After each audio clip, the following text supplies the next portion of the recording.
ازاي اغير معتقداتي فتتغير حياتي او يتغير الواقع بتاعي. اول خطوة عشان تغير معتقداتك هي ان انت تكون عارف ايه هي معتقداتك، تكتشفها او تكون على وعي بيها. هل ينفع ان انت تغير حاجة انت اصلا ما تعرفهاش؟ استحالة. فانت دلوقتي محتاج ان انت تكتشف ايه هي معتقداتك وتكون على وعي بيها. ليه؟ لان وعيك بالمعتقد بيفقده طاقته فبيضعفه. فكده تبقى انت في اول خطوة لتحريرك من المعتقد ده.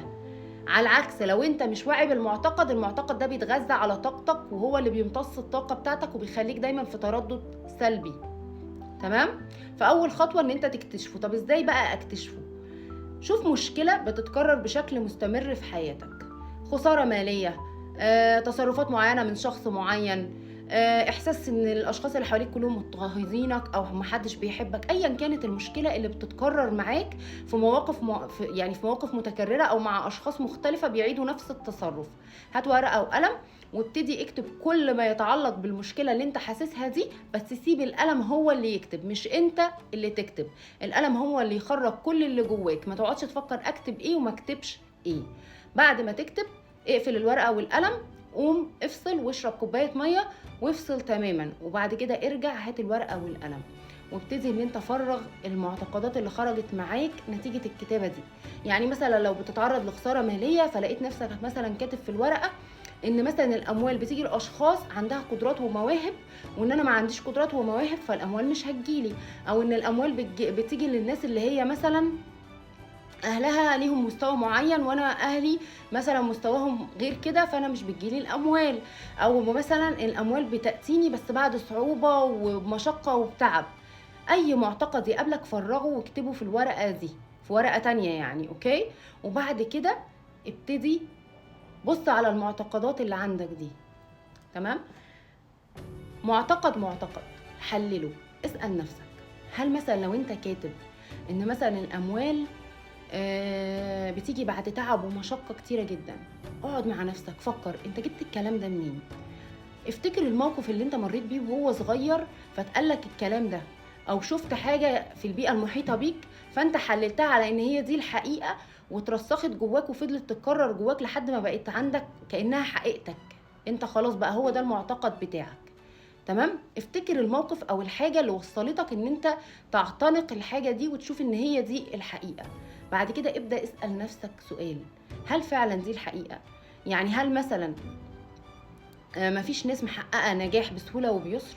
لازم كل الناس تتعب وتشقى عشان تحقق النجاح؟ هتلاقي ان الإجابة طبعا ان لا، في ناس محققة النجاح بسهولة وبيسر. ده دليل على ايه؟ دليل على ان المعتقد اللي انت فاكره حقيقتك هو مش حقيقتك. دليل على ان في اشخاص تانية عندها معتقدات تانية فهي واصلة لنتيجة تانية غير نتيجتك.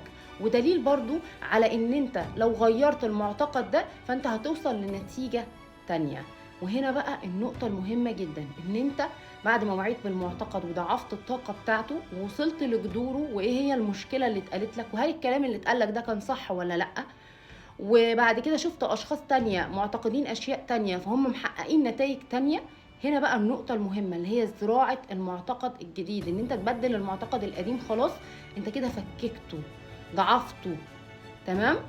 تبتدي بقى تبدله بالمعتقد الجديد. ابدله بالمعتقد الجديد ازاي؟ يعني مثلا لو انا شايف ان مثلا كاتب الاموال تاتي بصعوبه وبشقه وبتعب، لا، هحله بان الاموال تاتيني بسهوله وبيسر والحياه كلها وفره وفرص وانا استحق الوفره. بس مش الكلام هو اللي هيحقق لك الوفره. السر هنا في المشاعر بتاعتك، ان انت تضخ مشاعر لكلامك، تستشعره كأنه هو حقيقتك. لأن المشاعر هنا هي بتقوي جدا الأفكار وبعد كده بتخليها واقع. والسر التاني هو التخيل، لأن عقلك الباطن ما بيفرقش ما بين الحقيقة وما بين الخيال. فأنت لما تتخيل الحاجة اللي انت عايز تكون عليها وتتخيل ان هي حصلت فعلا وهي حقيقتك، انت كده بتعيش على نفس التردد. فلما التردد ده يخرج من جواك هيرجع يجذب لك واقع على نفس التردد اللي خرج من جواك. وده بقى السر. بس هنا في نقطة مهمة قوي بتخلي الاشخاص ما تكملش في الطريق، بتخلي الاشخاص تقف، هي النتيجة او المدة عقبال ما تحصل على النتيجة. هسألك سؤال، هل المعتقد اللي انت اعتنقته ده او اللي انت صدقته ان هو حقيقتك لما اتزرع جواك او اتقال جواك هو خلاص رسخ كأنه هو حقيقتك، ولا هو اتكرر عليك وانت شفته ففضل يكبر يكبر يكبر لحد ما طلع لك في الواقع وظهر لك في الواقع وتجلى. يعني خد وقت عشان يكبر، زي بالظبط ما البذره، وقلتها لكم قبل كده، بتاخد وقت عشان تطلع على السطح وتشوفها ان هي بقت زرعه وطالعه لك. تمام. ده معناه ان انت علشان تحل المعتقد القديم وتفتته وتخلص منه، ده هياخد وقت، بالظبط زي الانسان المريض. لو انت مثلا جالك برد ورحت للدكتور والدكتور اداك ادويه، تمام، هل انت من اول ما بتاخد الدواء في لحظتها بتخف، ولا بالتدريج بيعدي يوم 2 بعد كده تبتدي تتحسن، وفي اليوم الثالث بتبقى احسن فاحسن لغايه ما تخف تماما؟ نفس الموضوع، المعتقدات اللي مزروعه جواك دي هتاخد وقت عشان تخف. انت اول ما بتوعى بيها بتفككها، بعد كده بتبدا ان انت تخف منها، وبعد كده بتاخد وقت تاني عشان تزرع معتقد جديد. استمرارك في المعتقد الجديد وان انت ترويه بمشاعرك وتفضل تضخ فيه مشاعرك وتتخيل ان هو ده ترددك وتعيش من التردد ده. يعني ما انت مثلا ما تبقاش انت مثلا ايه، قررت ان خلاص انا مثلا شايف ان الحياه ما بتدينيش فلوس وانا تعبان وبشقى وبتعب عشان الفلوس، فقررت ان انا اعيش من الوفره. فمثلا ايه، انا خايف، نزلت مثلا في حاجه نفسي اشتريها بس خايف الفلوس اللي معايا تخلص، ما انت كده عايش من النقص مش عايش من الوفره. تمام. فانت عايش من الوفره، وتاكد ان الحاجه اللي انت هتخرجها من جواك هتاخد نفس اللي جواك هيرجع لك تاني. فلو انت بتخرج الحاجه من طاقه نقص هترجع لك من طاقه نقص، ولو من طاقه خوف هترجع لك من طاقه خوف. نفس الشيء، الواقع ما هو الا مرايه بتعكس لك الحاجه اللي جواك. تمام. فانت محتاج ان انت تصبر على نتيجتك وتشتغل عليها، مفيش حاجه بتيجي بين يوم وليله. وهنا بقى السر ان انت تزرع المعتقد الجديد، وان انت تضخ فيه مشاعرك، تدعمه بمشاعرك وباحساسك، وتدعمه بعد كده بالخيال، ان انت تتخيل ان هو ده الواقع بتاعك.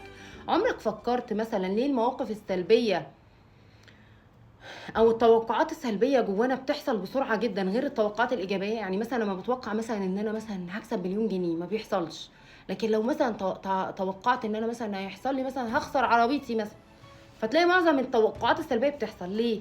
لان انت بتتوقعها بافكارك، وبعدين بتضخ فيها مشاعرك، مشاعر الخوف، ده انا خايف ان انا اخسر الحاجه دي، انا قلقان ان انا هخسر عليها. في اللحظه دي انت فعلا بتخسرها. لكن مثلا في التوقع الايجابي مثلا هكسب مليون جنيه، فانا اصلا ايه ده، معقول انا هيجي لي مليون جنيه؟ هو اصلا خارج مني تردد شك، فبالتالي الواقع بتاعي هيرد لي بنفس الشك، فالحاجه اللي انا كنت بشك انها مش هتحصل هي فعلا مش هتحصل.